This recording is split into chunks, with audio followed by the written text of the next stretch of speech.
from Phoenix, Arizona. It is the Neglected News Report. I'm your co-host, Scott Mitchell, here with my brother, Kevin. Happy Labor Day for those of you who have jobs. And according to the latest reports, there are not as many people that have jobs as should have jobs. 93 million people out of the workforce. But yet, Wall Street is making buku dinero, aren't they? August broke all records. It was the biggest August in Wall Street history. Now, where that money's going to, I don't think it's going to Main Street. I believe it's going to Wall Street. I think it's going into, that 1% that the liberals like talking about. I really believe that. Yeah, and okay. Speak about the 1% for a minute here. Okay, so what? They're rich. They got more money than God. I have no problem with that, as long as it's made honestly. Yeah, except that the QE1, QE2, QE3, whatever, was supposed to have made shovel-ready jobs, was supposed to trickle down to the rest of us, and it never has. It's gone. Banks are sitting on it. It's not being used for the common purposes, for the common man. Yeah, and what is the big thing that they say, that the lefties like to say? Trickle-down economics doesn't work, but that's essentially what they're trying to do. But what about the shovel-ready jobs Obama talked about? I saw an article the other day that we should go back to FDR's National Relief Act and so forth. Well, that's what QE1 and QE2 was supposed to be. It was supposed to create jobs for our infrastructure. We were supposed to build bridges, roads, you name it, fix broken dams. You know why it didn't work? I'll tell you why. Because most of these things that they said it was going to do didn't really need to be done. I don't think it was ever intended to work. No, it wasn't. Because, I mean, come on. You can't create a job. This myth about them saying create jobs. No, you can't create jobs. You got to allow jobs to create themselves. There has to be why does someone hire someone? Because they have a job that needs to be done. They have a need that has to be fulfilled. You can't create a job just for the sake of creating a job. Well, government creates nothing. The idea that government's going to create wealth or create jobs is ludicrous. It's like taking your swimming pool, taking a 5-gallon bucket of water, filling it up from the shallow end and pouring it into the deep end and expecting the water level to rise. It can't possibly do that. You have to turn on your garden hose and fill your pool up that way. You have to bring wealth, i.e. water, wealth, from a different source in order to raise the whole and the premise that they base everything on is that there is a finite amount of wealth in the world, and that's just not true. No, that's called zero sum. Yeah, there isn't. Wealth is not a zero sum at all. No, it's continuous. It continuously doubles, triples, you name it. And that's based. Wealth is and the reason why is because it's based upon what people are willing to pay for it.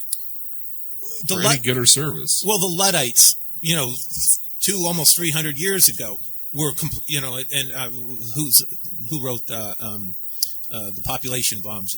What's his name? Ehrlich. Ehrlich. Paul Ehrlich. They've been claiming for centuries now that the world's going to use up all of its resources. We're not going to have enough food, but what continues to happen? We make more money, we make more food, they assume everything is stagnant. There's a finite amount of everything, and there isn't. But that's the thing with fascism. Fascism always has to have a crisis. But Ehrlich continues to get all the great speaking engagement, the great jobs. He gets all the attention, and nothing that he's ever talked about has ever come to fruition. Exactly. He's always revising. He's always revising his theories and his books and everything. Well, I was wrong on this last book because I miscalculated this or that or the other, or misrepresented this or that. And that's what he does. He releases another book with a new theory. Well, it's kind of like the global warming alarmists out there. I don't know if you all saw the recent article from the the London Mail, I believe. I'm going off memory here. That the Arctic, which they've been claiming is melting, actually hasn't. It's increased. The ice sheet has increased 60% in the last 2 years. An area the size of Alaska. Mm-hmm. And it's not only an inch thick. It's like several hundred meters thick. Mm-hmm. And yeah, I mean, anyway, there's the opening. But folks, just don't let yourself be fooled. This environmentalism that is being espoused nowadays is nothing but a cover for the socialist agenda that they're really trying to push. It's all about wealth redistribution. That's all it is, plain and simply. Exactly, and I don't know if you all saw this week. Obama is planning to bypass Congress as usual to implement a UN treaty, basically going to put massive taxes on the American people. It's a redistributionist scheme where our tax money is going to go to third world countries and maybe even China, and it's just a wealth redistribution scheme. Yeah, plain and simply, that's all it is. You know, years ago, Scott and I grew up, and I don't know if any of you who are old enough to remember who'd gone to school in the 60s and 70s. We used to get this publication. It was called the Weekly Reader. Yep. And it was informative. They would tell us young brains, skulls full of mush about what was going on in the world. And they were scaring us back in the late 60s and early 70s with the threat of an ice age, an imminent ice age. Science Digest and Science Magazine. I used to get those as a kid because, I was a nerd then even. They used to have stories about it all the time. Never once was global warming mentioned. So in the late 80s, I became aware that all of a sudden people were talking about the Earth warming. And we were going through a warm period back then because we were going through a high solar cycle, but I won't go into that right now. So I didn't take much notice because I'd grown up hearing, ice age, the warming, global warming, whatever. I didn't really pay much attention to it. If the Earth was warming, I was concerned about it. If it was indeed due to man burning fossil fuels, I was all for, curbing them if it was truly, hurting our environment. However, all of a sudden, I started hearing, we need to tax rich countries and send that money to other less fortunate countries in order to battle global warming. And I was trying, all of a sudden I was like, wow, my antenna started going up. What does that have to do with solving, a physical problem, in this, the physical universe? What can tax dollars from going from one country to another actually do to improve the Earth warming? So that's when I started really investigating this and realizing that it was you ever heard the term the Greens? People who are into green the Reds turning green, Reds meaning communists. In other words, the communists left the communist movement when it was basically the Soviet Union fell, and they went to the green movement, to the Earth movement. Rush Limbaugh was predicting this 20 years ago. He was saying militant environmentalism is the new socialism. So they use the fear of global warming to induce us all to give up our rights, to give up our wealth, to give up a lot in the essentially name. They're communists. In one word, to give up two words. In 2 words, to give up our private property. The founder of Greenpeace, his name escapes me right now. I don't remember. He left. Eventually, he left Greenpeace because Greenpeace was hijacked by communists. He said after the fall of the Soviet Union in the early 1990s, all the communists started infiltrating the green movement, and Greenpeace was one of the first. So he left it. Now, there's several articles that he's written about it. It's basically populated by commies. So that's what modern day environmentalists. Now, I'm not saying there aren't those who really, with all their hearts, believe that the Earth is warming and it's warming because of man. But the ones at the top, no. The UN, those people know what they're doing. They could care less if the Earth is warming, because what it is a power grab, and it's a wealth redistribution scheme, and it's designed to put the world into a sort of feudal system with the very wealthy at the top and the rest of us proletariat scrubs at the bottom. I'm just looking at. Are you talking about Jim Bolin? Is the guy's name? Yeah. The founder of Greenpeace? I believe so. Yeah, that name sounds. That rings a bell with me too. But he really believed in pure conservation. He was concerned about the whales being overfished. he was an advocate of global warming and so forth, but he realized that a lot of the people that were getting into the environmental movement didn't care about the environment. It was all an economic. They were all basically communists. They were about passive resistance. As a matter of fact, their original name was, they called themselves the Don't Make a Wave Committee before they called themselves Greenpeace. That gives you an idea of what their original purpose was. It's amazing how these things just evolve. So of course Obama signs on to all of this. Any bad decision he could possibly make in regards to America's well-being, he does. Whether it's immigration, which they're talking to that he's going to take an executive action and grant amnesty to 5 million illegals. Everything possible that he could do to destroy this country, he does. Yeah, without it. As a matter of fact, I posted something this morning. Hold on, let me see if I can find it on Facebook. I reposted it. I don't remember who. It's a friend of mine or something that posted it originally this morning. It shows a picture of Obama at his first inaugural with Michelle in that ugly yellow dress that she wore. And hang on, before I continue, Michelle Obama is not attractive. There, I said it. I sound like Mark Levin. Does she have an Adam's apple? Hey, I'm sorry. Come on, she looks like RuPaul. It's RuPaul. Well, RuPaul has an Adam's apple. It's a masculine version of RuPaul. Come on. Anyway, it shows Obama taking the oath of office back in 2009. And it says, I do solemnly swear to lie like hell, fund our enemies, weaken your military, turn my back on the veterans, and dismantle the Constitution, so help me Allah. Anyone got a problem with that? I don't. So he got a lot of criticism this week because of his lukewarm response to the beheading of our, I forgot his name. I know the guy's name until you ask me what his name is. I forgot his name. Well, anyway, the whole world was looking for a strong response regarding ISIS, and Obama, he basically gave none.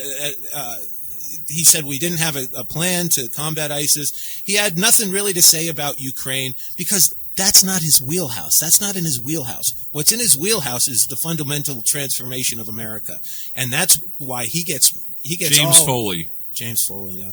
He gets all animated when he talks about immigration. He gets really animated when he talks about global warming and carbon taxation and all of that. But getting back, this is really interesting. Getting back to the global warming and the carbon dioxide, CO2 emissions. Basically, CO2 is what you and I exhale that feeds plants. And by the way, as far as a percentage of all the gases in our atmosphere, CO2 comprises 0.0003% of 1%. And nitrogen. That's 1/10,000th. Yes, it's nothing. It's zero. 1%. And nitrogen makes over 60%, oxygen another 20 to 30%. And then trace, I think argon is another one. There's trace. Trace. Mostly oxygen and nitrogen. Yeah. The atmosphere. It's a huge scam. There's more nitrogen than there is oxygen, by the way. A lot more. I think it's like on a scale of 2 to 1 or 3 to 1. And furthermore, I don't know if a lot of people are aware of this. Well, I'm sure you are, but the Earth warms and cools constantly. We went through a period called the Little Ice Age. It was in Europe and most of the Northern Hemisphere in 13th century, I believe, when actually England had wineries. They had vineyards. It was so warm they made some of the best wine in Europe. And also, you know why Greenland is called Greenland? Because the Vikings discovered it, and it was green back then. It was warm, and it wasn't until the Earth cooled again that the Vikings basically abandoned it. They died because it got cold all of a sudden, and back then they weren't burning fossil fuels. Real quick, I'm looking at a chart here. Nitrogen is 78% of the atmosphere. Oxygen is just under 21%. So nitrogen is almost 3 to 1 compared to oxygen. Argon, not even 1%, just under 1%. Carbon dioxide, like we just said. Neon, it's so minuscule. As a matter of fact, argon carbon dioxide, neon. Okay, yeah. They're all less than 1%. Helium, methane. Well, I don't know.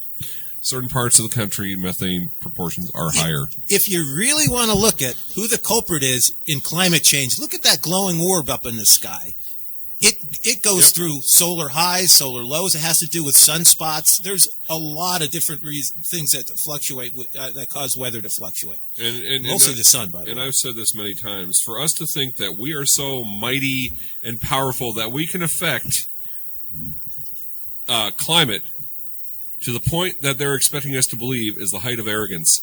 Because one thing, we've got the biggest temperature regulator in the world that you can think of. It's called water. The oceans. The planet is covered, 75% of the planet is covered by water. It regulates the temperature, folks. And see, I believe the ocean, oceans are the biggest emitter of CO2 there is. I mean, humans account for very, very little. I mean, think about it too. When we say that plants live on take in carbon dioxide and exhale oxygen, we do the opposite: inhale oxygen, exhale carbon dioxide. Think about it too. Plants in the ocean too, microscopic plants, plankton. I mean, come on! It sustains society. It sustains everything, folks. It's said that when the dinosaurs roamed and the earth was much more lush, and that chances are that the earth was at least a few degrees warmer, and that's not necessarily a bad thing. There was a time when this areas of northern Africa that are now desert were actually lush. Mm-hmm. Some people hypothesize that the Garden of Eden might have even been there, if you were so inclined to believe in the Garden of Eden.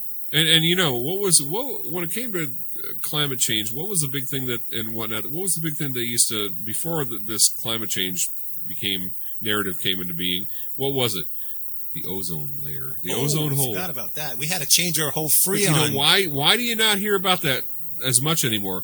Because they got legislation passed that banned chlorofluorocarbons. What are they trying to ban here? I'll tell you what they're trying to ban. Anything that emits carbon dioxide. What is the biggest culprit in their eyes? The automobile. What does that do? Okay, think about it, folks. Gives us freedom. If they were to restrict or take it to its logical conclusion, ban automobiles, what would we be relying on to get from point A to point B? The government, public transportation. They want to herd us into small areas because we're more easily controlled that way. It's strictly Agenda 21 crap. Exactly. The old Soviet Union, if you wanted to go from Moscow to Kiev, or Kiev to Leningrad, or Leningrad to wherever, you couldn't just, first of all, most people didn't have a car. Secondly, you needed permission from the government in order to travel. And that's what Marxists do. Marxism is not an economic model, it's a system of control. And if you don't believe this, folks, we know what we're talking about. Kevin spent time in Germany before the wall fell. I had a high school teacher, language teacher, Mrs. Lenz. Remember Mrs. Lenz? She spent time in Russia during the Cold War. She used to tell us exactly what went on over there. This is not something we're making up, folks. This is how it was there. I want to pull up the last part of this one article. Scott, keep talking, because it basically, it's about how the whole wealth redistribution scheme is tied to global warming actually works. The whole thing about wealth redistribution, going all the way back to the days of Marx and probably beyond that, is instead of helping those who are less fortunate and lend them, hand your hand to lift them up, they want to bring everyone else down. That's the insidious thing about this kind of an ideology, folks. Okay, I'm sorry. Go ahead. No, it's to make everyone equal. This is an article. You can't do that. This is an article by the Washington Times. It's talking about Obama bypassing Congress, and it talks about some really, it talks about the Kyoto Protocol and a lot of the Earth Summit down in Rio de Janeiro, where all the pagans meet and so forth. But the article ends like this: And this is right out of the Communist Manifesto here. In addition, the Times reported Tuesday evening some of the world's poorer nations have indicated they would rebel against any approach that excused rich countries from formal obligations to provide them with climate change aid. They fear that without legal obligations, they would not get the billions of dollars they say they need for such building projects as dams and levees and for emergency aid in weather-related catastrophes. So there it is, right there. It's wealth redistribution. It's giving money. It's taking money from the haves and giving it to the have-nots. And here's a quote you all have heard from before. It's called "From each according to his ability, to each according to his needs." Actually, it was from each according to his from each according to his ability, to each according to his needs. Oh, it sounded like you said to each and then to each. No, twice. Sorry. This was actually stated by Louis Blanc in 1851. It was popularized by Karl Marx, however. And it is a tenet of communism. It is. And this is all global warming is. And you would ask yourself, well, why would someone want to further an agenda like this? What's in it for them? Well, because they're the ones that are going to be at the top. And if you make everyone equal, they're easier to control. But what's always amazed me is, and I talk to people, they get incensed when I tell them that the Earth is not warming, that it's all a bunch of, hooey and so forth. And it doesn't, even if it is. They get mad, and I look at them, I'd say, well, I'm giving you good news. The Earth, the sky isn't falling. The Earth, the weather, the Earth isn't warming, and they get angry. It's like, why do you want to believe that the Earth is actually, that we're destroying the Earth? What in you makes you want to believe that? And we're called global warming deniers as a result. Oh yeah, that's right. That's like being called a Holocaust denier. It's not enough to disagree with someone anymore with these people, folks. Oh. They gotta demonize you, marginalize you, just make you inconsequential. Oh, there's one guy out there from. But they want freedom of speech, equal rights, equal freedom of speech for everyone. Well, there's people out there that actually think that people like Scott and myself should be jailed for being deniers. They think that we're contributing to the death of this world. Come on, folks. On the face of it, think about it. Is that stupid? Is that ridiculous? It's a religion. Yeah. Plain and simple. It's a religion. It's a sickness. Sorry. I'll tell you what.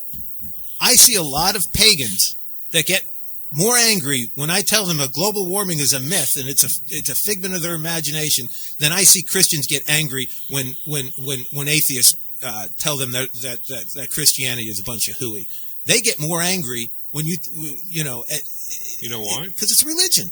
Well, it's not only that. The reason why they get more angry is Christians worship the Creator. Pagans worship the creation.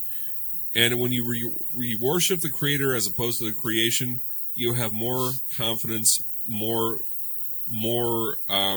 you know that everything's going to be okay. Because you have faith. And don't go all about, well, prove it. No, you can't prove faith. Come on, guys. Just know it to be true. That's all there is to it. And I read today that Brazil may elect its first green president. She's a big advocate of sustainable growth. Folks, when you hear that term, sustainable growth, run. What that means is, like Scott was just saying a couple minutes ago, it's hoarding us all into the city, into little pods that we're going to live in, and basically what the EPA is doing with a lot of landowners right now, taking their lands because they got a puddle of water on them. It's Agenda 21. It's Agenda 21. If you don't believe us, you think when it comes to Agenda 21 that we're being conspiratorialists, it is an actual plan and document put forth by the UN. If you want to see it in a novel form, get Glenn Beck's book, Agenda 21. Oh, wait. Glenn Beck wrote it, so you're not going to buy it. Folks, it's time to put aside hating the messenger so you don't hear the message because you hate the messenger. Just listen to the message. Forget who the messenger is. Yeah, there's a what's her name? Her last name is Corey. I forget her first name. She's a lesbian liberal out of San Francisco. Okay, vegetarian, everything that you would love in a leftist. Who's raising a lot of attention talking about Agenda 21. So we're not talking far wackos out there. No. I forget her first name. Her last name is Corey. And I'm not sure who I've it heard is. her interviewed several times. She basically stating, yes, it's all a land grab. It's all designed to hurt us all into in one. C-O-R-Y? C-O-R-R-I-E, I believe. She's a blonde, fairly attractive, self-admitted lesbian. She's got the creds of a liberal. I mean, she's got. Is it Rosa Corey? Rosa Corey. Yes. K-O-I-R-E. Oh, what's the name of the book? I'm not sure. Let me actually. Yeah, she spells it. She spells it all out. She was a commercial appraiser in San Francisco, and she started seeing how lands. Did you find it? I haven't found her book, but there's a website that references her called Democrats Against UN Agenda 21. She's a Democrat. I mean, this stuff transcends party politics, people. Bear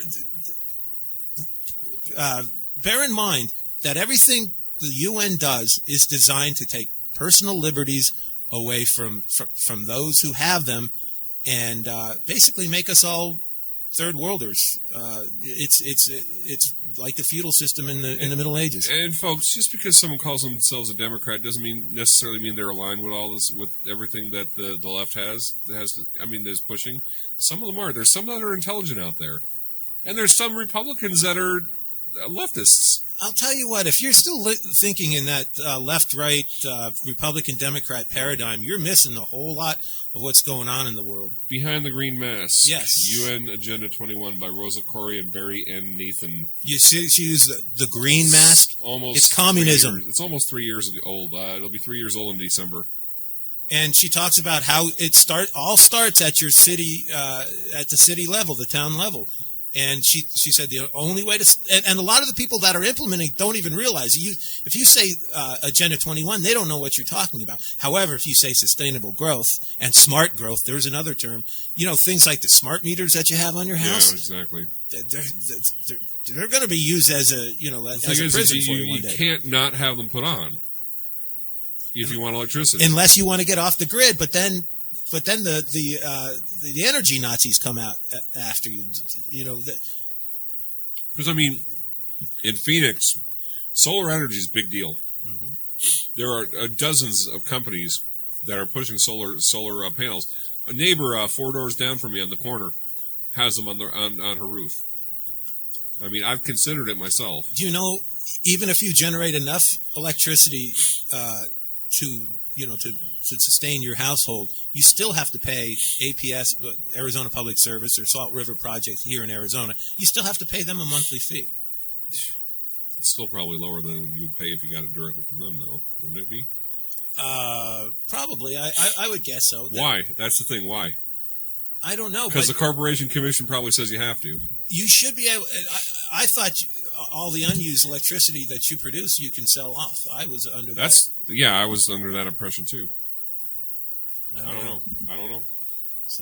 Anyway, so shall we get to the subject that we've been dwelling on a lot for the last few weeks?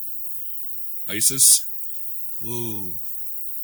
And you know what? We have been talking about it a lot, and the reason why is it's important. It's very important. I'll give you an example why. Story I found on the Blaze. Islamic State has increased interest in exploiting southern U.S. border for attack.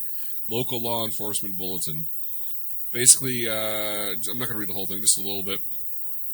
Islamic State militants have expressed an increased interest on social media in exploiting the southern U.S. border to launch an attack on the U.S. homeland, a Texas law enforcement bulletin warned this week. Folks, as with every radical group on the left, and I'm saying that because most of the radical groups you find nowadays are from the left. Think of it this way. Left means more government control. Right means less. If you go to one extreme to the other, you're bad. If you go to one extreme, you have totalitarianism. You go to the other extreme, you have anarchy. All right. The ones on the left always tell you what they're going to do, and they do it. These guys, don't listen to what Obama says and says this ISIS is the JV team, junior varsity team. They're not. They become the varsity team only because, guess what? No one's done anything to stop them. Obama doesn't even have a game plan. He doesn't have a strategy. He admitted that himself this week in a press conference. And DHS comes out with a report talking about the sources of terrorism, and I gotta laugh, boy. You just can't make this stuff up. Who's the biggest threat according to DHS is homegrown terrorism? Guys in John Deere hats and overalls. Yep. With a little Southern drawl. Those are the big threats instead of ISIS or what's MS-13. Right. What are they called? How do you pronounce it? No, I don't remember. Yeah. I'm not sure. Yeah, but here's the thing, though. Mature. If we were attacked through the southern border, they've been talking about it. If you read that article further, it says they're talking about car bombs and stuff. What can a typical car bomb kill? How many people? How many did they kill in Oklahoma when Timothy McVeigh? And I'm bringing him up as an example. 300 was it that many? Okay, that's a substantial amount. Of course it is. Most of them children. But you know what? Many of them. If that were to happen, what would the government do? They would say that it was gang related. They would cover it up because it's on the southern border. And to them, that's the only thing that exists as a threat down there. Oh, and here's another eye-opening stat I saw this last week. Of the ISIS fighters that are fighting in Iraq and Syria, well, I wouldn't call them fighting. I would call them slaughtering innocents. They estimate there could be as many as 200 to 300 of them are Americans. Are Americans. And you tell me what kind of damage. Let's say they were to come home. After their slaughter missions, whatever, and they were to come home, how much damage do you think 200 to 300 militant ISIS Americans could how much havoc they could wreak on this country? Oh yeah. If you take 200 or 300, let's say there's 200 for the sake of argument. You took the 50 biggest, most populated cities in the U.S. That's 4 per city. 4 people in a city with the resources that they can have because of ISIS. They've got a lot of money, billions of dollars. Yeah, because you know why they have the money, folks? Because they've spread like a virus in the Middle East, and every time they take over a town, they take over all the infrastructure, including the banks and the manufacturing, everything. That's why. And most of this has happened only in the last 8 or 9 months. Okay. Because it's been allowed to. 18 terrorists took down the World Trade Center and bombed the Pentagon and did their deeds on 9/11. Give 18 ISIS guys loaded AK-47s and let them loosen them all on a crowded Christmas shopping day. Or strap a bomb vest on each of them and have them go into 18 different malls. Yeah, I mean it's. In the food court. And we're talking these are Americans. They probably speak English as well as anybody, probably without accents. And do it during the winter in cold climates so they can wear winter clothing to cover up the vest. And furthermore, think about it. I mean, it makes sense. Furthermore, not all of them look like they're from the Middle East either. Some of them are white. Mm-hmm. I would say more than you would think. What about that one guy? The one guy that was the spokesman for Al Qaeda for a while. The guy, the guy I'm talking about. We will find you wherever you. You know the guy I'm talking about. Oh, the guy with the lisp. Yeah, the guy. that we will wreak holy terror on you. You got to find that he's recording. He's an American guy. It's hilarious. It's just Andrew Gadon. Yeah. I gotta find him. Now I can't do it now, but yeah, we need to plan. Scott and I, as you can probably tell, we ad lib a lot. We come in with a general idea of what we're going to talk about, and we just talk. We talk like we're sitting around having a beer with one another. That's how we talk and discussing. Except I'm drinking. I'm drinking Turkey Hill raspberry iced tea. He's drinking Smart Water. Yeah, but where a lot of people talk about football and so forth. And don't get me wrong, I love football. But when I get together, what really animates me is talking about what's going on in the world.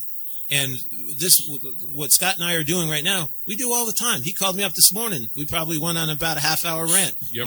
My mother, same thing. Our mother, we start yelling on the phone. And we get really. Yeah, she's. I think she's listening to us right now. She's probably yelling. right now. Yes. Hi, Telling Mom. us what we should be saying. Hi, Mom. But now I'm going to say something here. I probably shouldn't because I don't like some of the sources that I'm getting this from. But I've been getting. I probably should, but I'm going to. There's reports out there that there's as many as 3,000 what they call Ebola martyrs that are ready to come through they may already be here, come over the southern border and start a contagion. I don't know if that's true or not.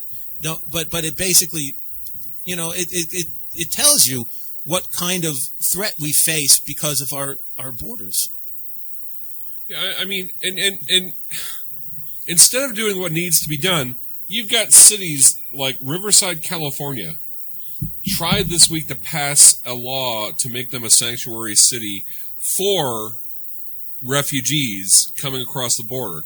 Now, that's a related story, and I'll tell you why. During the hearings for this, there was a woman by the name of Lee Cow. She's a refugee from the Killing Fields. If you're not familiar with the Killing Fields, watch the movie. No, it was in Cambodia. It's after we pulled out of Vietnam and Southeast Asia, they would just massacre. Pol Pot.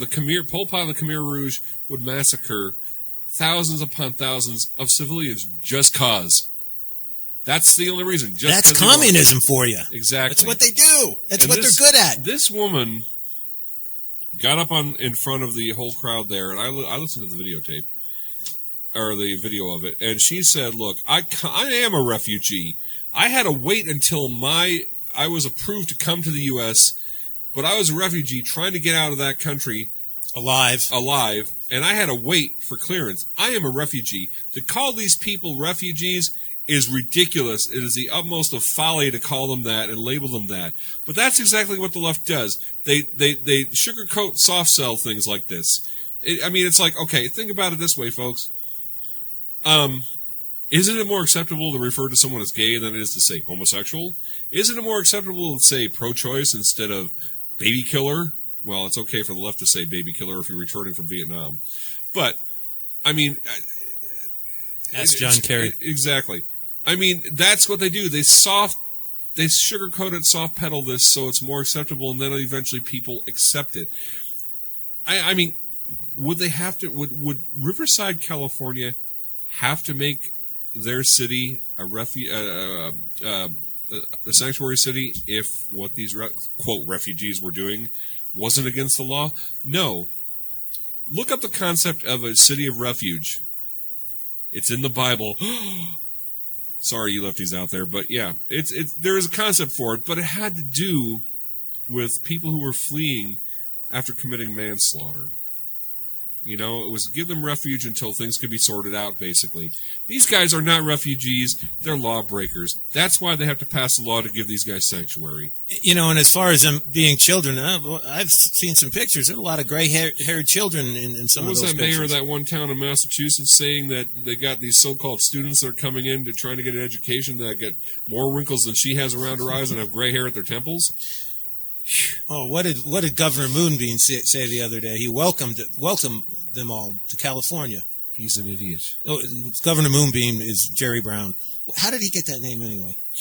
Well, just from his days back in the 70s when he used to date Linda Ronstadt and he used to party all with the Hollywood crowd, and yeah, back when he had hair. Now, going back to your what you were saying about the Cambodian refugee. Yeah. Now, how mad and how disillusioned would you be if you were a person that was trying to get citizenship right now, doing everything, and it costs money too, by the way. It's not free to become a citizen in this country. And you're doing everything, you're jumping through all the hoops, you're learning about our country, you're learning our civics, you're learning about our Constitution, our Declaration of Independence, you're learning everything you need to. And all these people that are entering this country illegally are being put in front of the line, in front of you. And the stupider they are, the better. Of course, they make good Democrats. I'm just surprised that she was able to maintain her cool as well as she did during this video. She really maintained it. And this woman obviously took time to learn the language She's got a slight accent, but she's very articulate. Yeah, she took time because she knew that's what she had to do to make it in this country. And I'll guarantee you, I would bet dollars to donuts that she's raising really well-educated, good Americans that are contributing to this nation. Guaranteed. I have no doubt about that, because you know why? Because people who've gone through things that she's gone through understand what liberty and freedom is. They understand they understand free market. They understand what is given to them, unlike naturalized. Yeah, but up until Americans. Recently, this country accepted illegal alien or accepted immigrants based on what they can contribute to this country. That was one of the criterion that was used to determine who came into this country and who was allowed to stay and whatnot. Well, wait, these guys are contributing to something. You know what they're contributing to? The unemployment rate of natural-born Americans, because they're taking the jobs. And don't let this whole thing about I think back about 3 years ago to that one guy, that one illegal alien. There's hey, we'll do the jobs that you guys won't do. Remember that guy? That makes me, John That's McCain. Ridiculous. John McCain said the same thing a few years ago, and I can't stand John McCain. He said basically these immigrants are doing the jobs Americans won't do. Really? We became the most prosperous nation in world history being lazy. Is that what you're trying to say? That's a bunch of garbage. When I was a kid growing up, in the summertime, you saw nothing but, excuse me, this is not meant to be racial. You saw a bunch of white guys working at construction sites. Mm-hmm. Now you go by a construction site, it's nothing but Hispanic. Now, what's changed? Have we suddenly become lazy?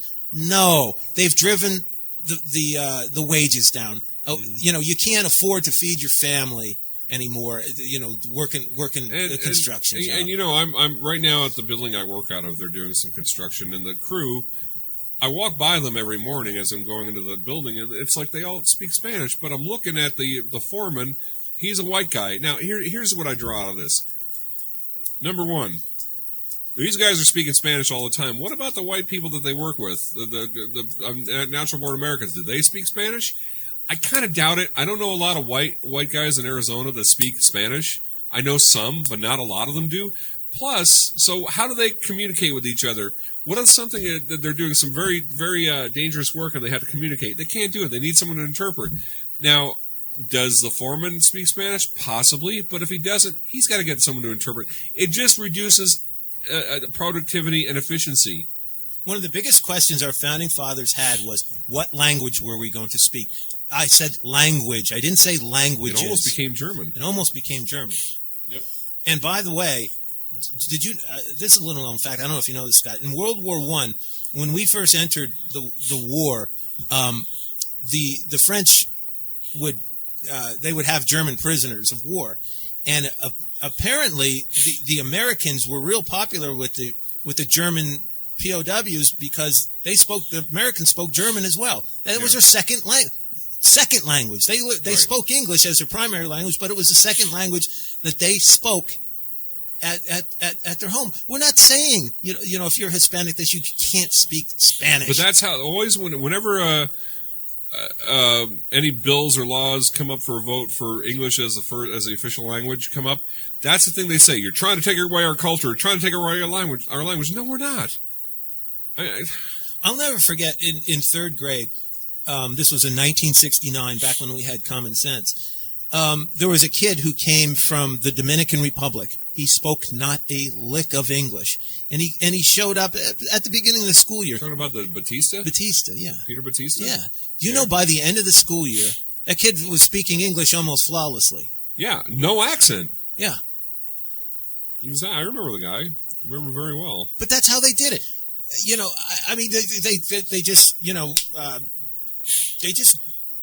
They knew the work that they had to do. We knew the work we had to do back then. We just did it. And I got a similar story. This relates to me, and it relates to our school system. I started my first grade year in this one town, and I was halfway through the year when we moved, and they hadn't taught me how to read yet. They were still working on the alphabet, but they hadn't taught me how to read. We moved to this one town, and all the kids were reading. So you know what my first grade teacher did? She knew the work that she had to do. She kept me after school every day. Her name was Mrs. Bashinsky. I'll never forget it. 1967. and she kept me every day after school. It was at least a month or two, but I stayed an hour, maybe. She spent an hour, 2 hours. I don't remember how long it was. It was 1967, and until I was up to snuff. She knew the work that had to be done, and she did it, and that's what we should be doing with these immigrants. They need to be speaking English primarily because we're going to have a fractured society. But going back to the original point, ISIS is going to exploit the southern border. It's the weak point in our system. Folks, don't doubt it. But it's done by plan. No sane people would do this. No, they wouldn't. And don't think that they don't want to. They've said that they want to raise a flag over the White House. They want to be in charge. They want to raise a flag in New York. They have said it. Don't don't kid yourself and think into thinking that they don't want to. And of course, Obama has a limp-wristed response to all of it. We don't have a plan. Now, this is funny. Senator Peter King is making a big deal out of this. I read this today. When Obama was making his congressman, actually, did I say senator? Yeah. No, Peter King of New York, who's not one of my favorite guys, but it doesn't matter. Obama was making his speech basically saying that we didn't have a game plan yet for ISIS and so forth, and he was wearing a tan summer suit, subdued, and which there's a lot of symbolism there. If you're gonna make a speech, you make it. You wear your red power tie, a dark suit, which tells the world you're serious. Mm-hmm. Instead, he comes in with a subdued message delivered in a subdued suit. Now, I know y'all probably thinking I'm overreading this, but I'm not the only one who noticed that. And these people on the left are all about symbolism. Oh yeah, I mean it means something. Ask any woman who's going to a party. She dresses accordingly. It depends on what time of year it is. Here we go. It's Labor Day weekend. Never wear white after Labor Day. There you go. It's symbolism. This stuff's got to be taken seriously, folks. I don't know if you heard it, but this morning, Islamic militants took over the embassy in Libya. Yeah, you're gonna have to talk about that because I haven't read about it yet. I've read just a little bit of it. It just came on not long before we came on the air. I'll read the article. I don't think it's too long. Hold on. Breaking news: Islamist militia has just claimed it now controls U.S. embassy in Libya. Multiple news sources are now reporting that the U.S. embassy in Tripoli, Libya, has been stormed, taken over, and secured by Islamist rebels. Reportedly, no American personnel have been harmed or taken hostage since the embassy compound was evacuated a month ago as fighting among warring rebel factions reached Libya's capital city. Hey, folks, I got to go for a second. The dog got in the house somehow. Hang on. Hey, puppy. Hey, Pocky. Say hi. Down, move. God. So, but has there been a ambassador drugged through the streets yet? No, because he was gone. He was gone. But it says there are varying reports about which buildings have been seized by the rebels. Some activists on the ground report that the rebels have reached the main U.S. Embassy building, while others claim the rebels are occupying a smaller compound. The events, I don't think we need to say anything about that. But the point that has to be made is this, folks. What difference does it make? It makes a big difference. By international law, the grounds on which a foreign embassy are the grounds that they're on, the building the actual embassy is on, is considered sovereign soil of that country. Essentially, they have invaded U.S. territory. Well, of course they have. Why do you think we have such terrible relations with Iran right now? Look what they did to our embassy in 1979. They overran it. And to this day, we've never forgiven them for that. Yeah, exactly, folks. We've been attacked. That is an attack on American soil. And this is not figurative. This is not something that's made up. Look it up. It's international law. I can't believe we're not hearing more about that because that's pretty big news. I just saw it. What was the time on that? I don't see a time on it. It was on, and then not long after I saw this, it was reported on Fox News. and I don't remember who it is that they had on the air was talking about this right after it happened. But they said that the security of a foreign embassy is the host country is responsible for the security of all foreign embassies. And obviously, that gives you an idea of what's happening in Libya if they weren't able to secure that embassy. Folks, the Middle East is on fire. Yep. And we haven't even discussed Israel today. Libya is not even the Middle East, folks. That's in Africa. That's in Western Africa, or was it Western North Central Africa? It's Northern Africa. It's right by Egypt. So it's the northeastern Africa. Yeah, it's Tripoli. It's on the northeast coast. I don't know why I thought it's on the coast then. Well, part of it is. I mean, most of it's desert. the northern part of it is on the Mediterranean coast. Gaddafi loved living in a tent. This is true, too. I'm not making this up. Gaddafi loved living in a tent in the desert. He really did. What did he want to do when he was visiting the UN that one year, a few years back? He wanted to erect a tent. Up a tent. He had a harem. He had everything going, man. He loved it. I know. So we've got all these flashpoints. Oh, no, it is. I gotta hit this because this Henry Kissinger, the ghoul, who used to be Secretary of State. Oh, God. You know, he's a big advocate, and look it up. Don't take my word about it. He talks about the New World Order all the time. So he writes this article in the Wall Street Journal this week, and I'll give you the synopsis of it. He's talking about what a great how things are going swimmingly in the world, although it's really on fire. There are several flashpoints. He thinks it's a great opportunity for the New World Order to kick in. Of course it is, because you know what they want? Order out of chaos. It's again the Hegelian. You're a Fabian socialist like him. It's a Hegelian dialectic. Create as much world turmoil, world chaos as you can, and when the world screams out enough, then you come in with the solution. Though you're the one who created the problem. You got to understand something, folks. Freedom is the exception in world history.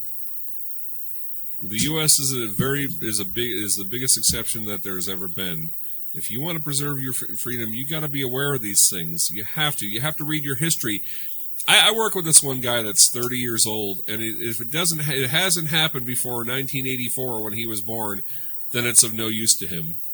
They think the history began on the day they were born. A lot of people do.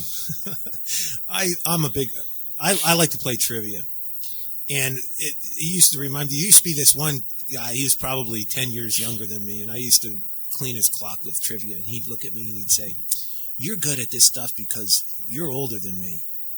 And I said, "I'm old. What does that have to do with anything? You know, I was probably at the time 40 and he was 30." And he says, "Well, you've lived longer. You just know more." I said, "That has nothing to do with anything." I said, "There's no fool like an old fool. You know, I mean, just because I'm older doesn't mean anything. I know things because I'm curious. I always have been curious. You're not quite as curious as me, obviously, because you suck at trivia." I say to people who say that I'm old, I tell them, "Yeah, I might be old, but I saw all the cool bands." Yeah, what's the saying? I might be old, but I'll beat you with it's treachery. No. There's P.J. O'Rourke has a book out. What I can't. Oh God, hang on. P.J. O'Rourke has a book. That's that title. Hang on. Well, he's looking for it. Basically, what he's going to say is.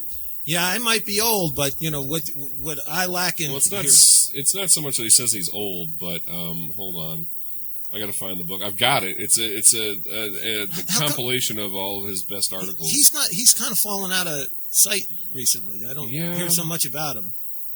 Here it is. I'm looking for it.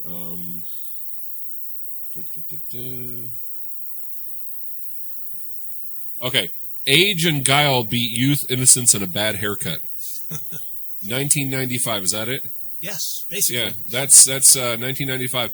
It's a compilation of I think it's a compilation of his articles over the years, and this is coming from a guy who started out as a flaming lib when he was younger. He used to write for National Lampoon, was the head editor for National Lampoon magazine, and I remember seeing him on Johnny Carson one time on the Tonight Show when Johnny Carson was still the host, and Johnny Carson says to him, "PJ, I understand that you grew up in a very conservative household." He goes, "Yeah, I did." "Well, how conservative?" "Well, One time my grandmother said to me, PJ, come here. Yes, Grandma? My friends and I have a problem with this new Franklin Roosevelt stamp. And what's the problem, Grandma? We can't decide which side to lick. That tells you how conservative the household was when he grew up. And this guy, though, did a complete 180. I mean, I've been reading his stuff since the 80s. And if you compare how he was then to how he is now, I mean, it's possible for people to change, folks. I don't see him very much. I haven't seen him lately either on anything. I don't know. Maybe he's been banned. I don't know. I couldn't tell you. I haven't seen him on anything lately. So with about 5 minutes left, we can get kind of lighthearted here. What do you think of Joan Rivers? Well, I looked at some of her recent pictures, and she looks like Jack Nicholson from Batman as the Joker. But then again, so does Kimberly Guilfoyle to me too. So, there was something on Facebook. I guess it was just nothing but Kimberly Guilfoyle clothing issues. Let's put it that way. Oh my God. Let's put it that way. She's not one of my favorites on Fox News out of the ladies. You know who she dated? She was married to Gavin Newsom, the mayor of San Francisco. Yes. How could that work? Well, I mean, it goes back to Mary Matlin and James Carville. Go figure that one out. Well, yeah, and they're still married. They've been married for 20 years or more. But Joan Rivers, what I'm going to miss about her is she was candid. Say what you want. She might have offended you at times. She was truthful. That was at times. She comes from a different era when people didn't mince their words. She wasn't afraid of being politically correct at all. If you want to see the male counterpart to her, Jackie Mason. No, Don Rickles. Yeah, okay. But Jackie Mason, too. With Jackie Mason, see, this is one thing I've never understood. Jackie Mason and Joan Rivers are both Jewish. But unfortunately, I think that so many Jews tend to be liberal when many of them kind of, when you see what liberal administrations do to the state of Israel.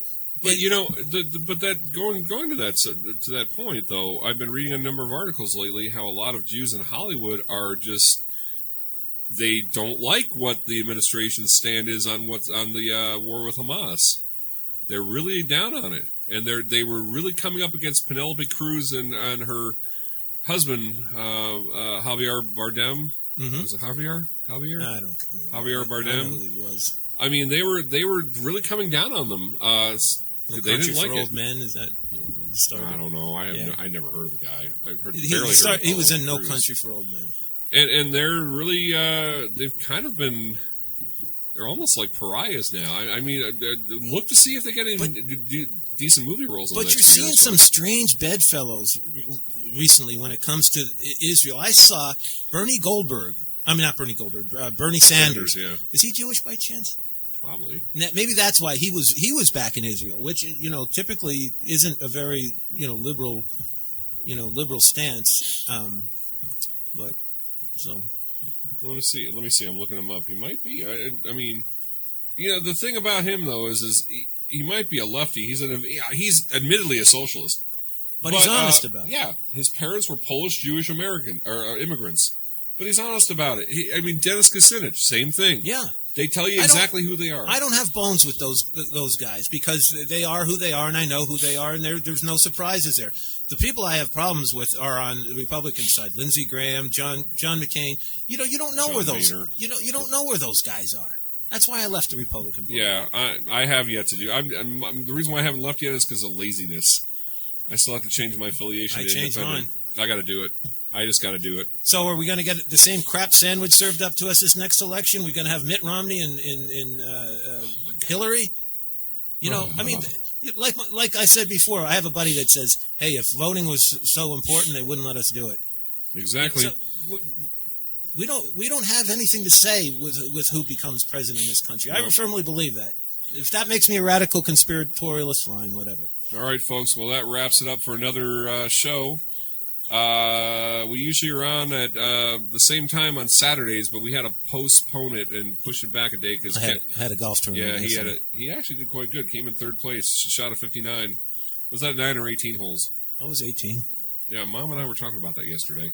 Yeah, it was 18? American Civil War What was Veterans par? Association. What was par? 71. Wow, 12 shots under par? Oh, it was a 4-man scramble. I didn't do it myself. Oh, okay. I wasn't aware.